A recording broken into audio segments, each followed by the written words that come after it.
What's going on, y'all? Chuck Nunface here. Got a nice quaint little pocket knife to show you.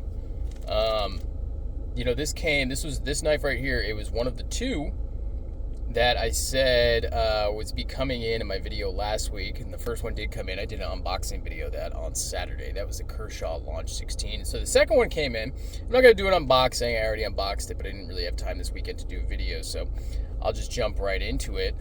Another quaint little pocket knife right here in the Cold Steel Mayhem. So if you remember, if you did watch the video, not a lot of you did, but that's all right. If you did watch the video, you know that I had two knives coming in from very common household name companies, and this is the second one. Yeah. So what we're looking at here with the Mayhem, what in the what? This thing is beastly. This thing is gigantic. You've got a 6-inch blade. You've got a 7.5 inch handle. Yikes. Just a monster. Excuse me. Wow. So this knife design has always intrigued me. The big, huge cold steels have always kind of intrigued me. This is my first foray into the giant cold steels. You know, the 4 Max, the 5 Max, which is out now. These Spada XL, things like that. Never really tie light with a 6-inch blade or whatever it is. I've never had any of the bigger cold steels, the real big ones.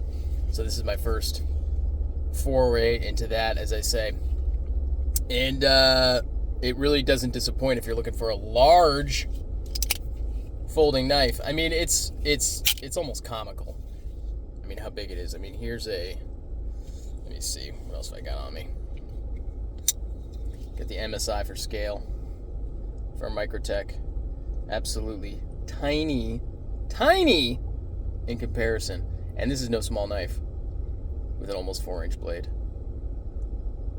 But, I mean, it's just dwarfed, absolutely dwarfed by the Mayhem.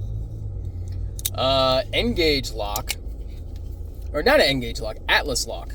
The knife I think the Atlas lock debuted with was the N-gauge. So it's as many of you know, Andrew Demko used to be an employee of Demko Knives. Now he was an employee of Cold Steel. He developed the Triad lock, the Scorpion lock, and then the Shark lock. Of course, he developed as well. And so there's a lot of cold steel knives that utilize Andrew Demko's technology, and it's safe to say that this is a take on the Shark lock.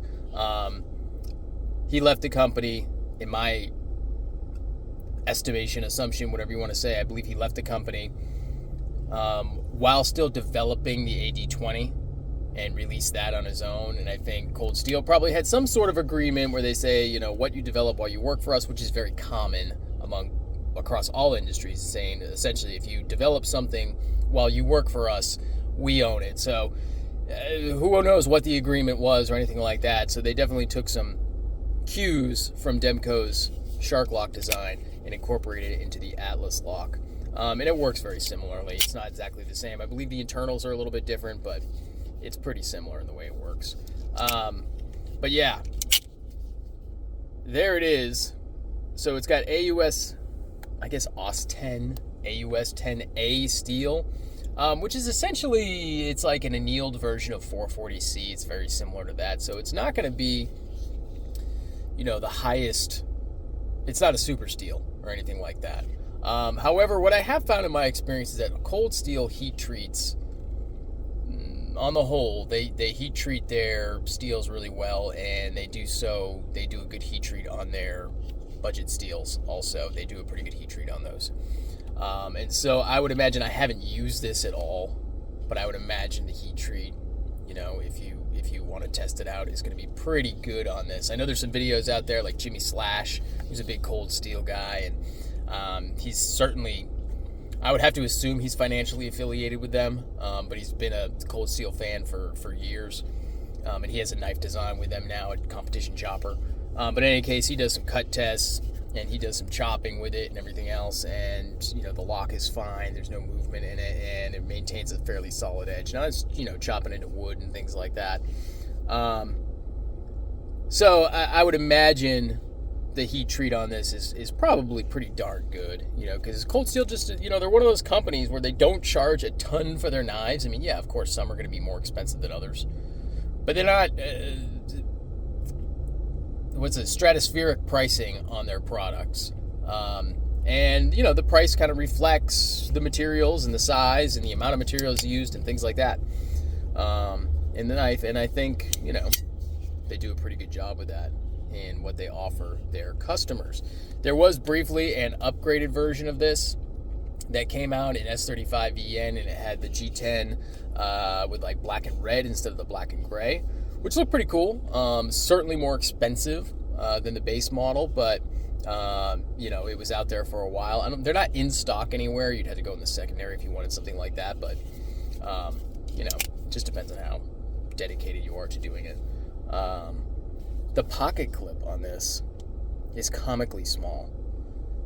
I mean, compared to just how the knife is, I mean, it's such a small pocket clip. I mean, it works, but I would just much rather see, who's really going to carry this in their pocket on a regular basis? I guess you could pack out with this if you were camping or something like that. But, I mean, honestly, why wouldn't you just take a fixed blade instead of a folder? But in any case, an AD10 style pocket clip, like thicker all the way around, would probably suit this knife a little bit better than that kind of rinky-dink little pocket clip right there, that spring steel. But whatever, it is what it is. They do give you 2 pocket clips in this knife for left-hand carry, because this knife is truly ambidextrous, of course, with that Atlas lock. And the lock works nicely. I mean, it's very smooth. It's easy to operate. Probably the best way to operate this one is just to engage the lock and just fling it out. And then just watch your fingers on the close, because there's a lot of weight in that AUS 10A steel blade, that big scimitar style blade. There's a lot of weight in that. I mean, this thing weighs about 13 ounces, I believe. It's got a blade stock thickness of 0.17. So it's not super thick. I mean, it's not like 1/4-inch steel on the blade. But, yeah, it's pretty much beefcake. It's definitely a what the fuck knife, which is basically what my wife said when she saw it. I was like, "Hun, what do you think of my new EDC?" She was like, "Hun," and she's like, "What the fuck? Why? Why do you have that? Be careful." She's generally pretty supportive of the hobby and the channel and everything else, but she was kind of like, Why? And I was like, well, sometimes you just need a big over-the-top knife. For whatever reason. For reasons. That's why, honey, for reasons. But in any case, I mean, the likelihood of me keeping this is pretty low. But you never know. I mean, I may just hang on to it for pure novelty's sake, because it is just so cool. I mean, it is cool. I mean, look at that. I can put basically a full two-handed grip on this, like Conan the Barbarian. If you put a 1.5 foot, 2-foot blade on this, you'd have a sword handle. So it's just crazy. So the pure novelty of something like this is just, sometimes you just do things because they're fun. And something like this falls, for me, into that category. This is fun. This is a fun knife. This is cool. Is it useful? Define use. Is it EDC friendly? No. Will it cut down a box? Sure. Will it make a statement? Yeah. I would say it would make a statement. Would you have a fun time in court explaining why you use this in self-defense? Probably. It's a bit bonkers, but it's pretty cool. It's not the biggest they make. I think the Espada XL, like I said, is a little bigger. I don't think the 5 Max is bigger. I think it has the same amount of usable blade, cutting edge, but it's a little more compact. But it's just pretty much nonsense. If you're still watching, go ahead and give me a follow. I certainly do appreciate that.